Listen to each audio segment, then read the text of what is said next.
Will Conor McGregor fight at the White House? If he stays the course, says Dana White. Dana White says Conor McGregor sounds serious about competing at the White House.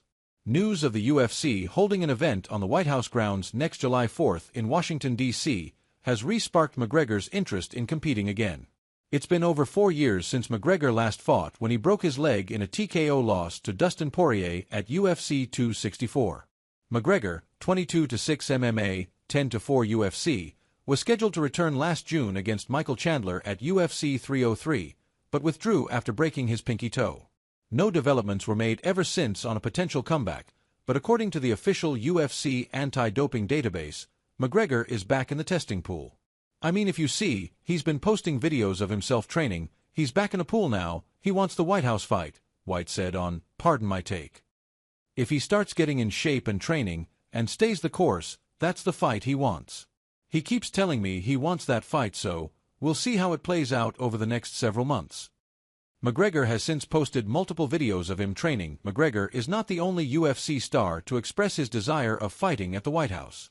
Shortly after he announced his retirement and relinquished his UFC heavyweight title, Jon Jones is already back in the testing pool. Kirk's heroics lead Blue Jays to 6-5 comeback win over Rangers Toronto. Alejandro Kirk followed a 2-run homer in the 7th inning with a game-winning 2-run single in the 8th to push the Toronto Blue Jays to a 6-5 comeback win in the series opener against the Texas Rangers on Friday.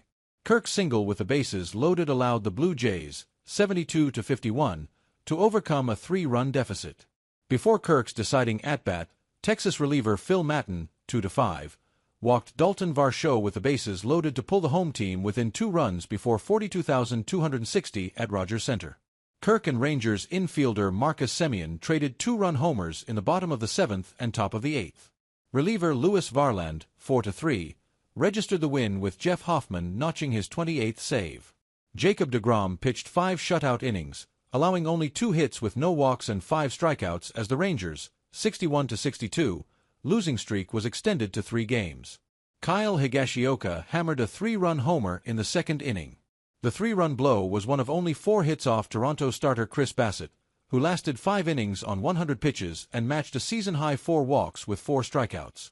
Blue Jays right fielder Nathan Lukes made a pair of defensive gems early. With his back against the wall, he jumped to take an extra base hit away from Jock Peterson in the 1st inning. In the 2nd inning, Lukes fielded Evan Carter's rocket off the wall and caught the Rangers outfielder at second. Takeaways.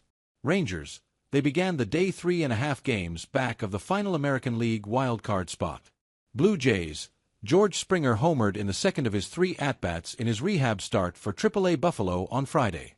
Shane Bieber pitched 7 shutout innings in Buffalo, striking out 4 with 6 hits and no walks on 90 pitches. Springer is expected to rejoin Toronto on Saturday, and Bieber could make his Blue Jays debut next week.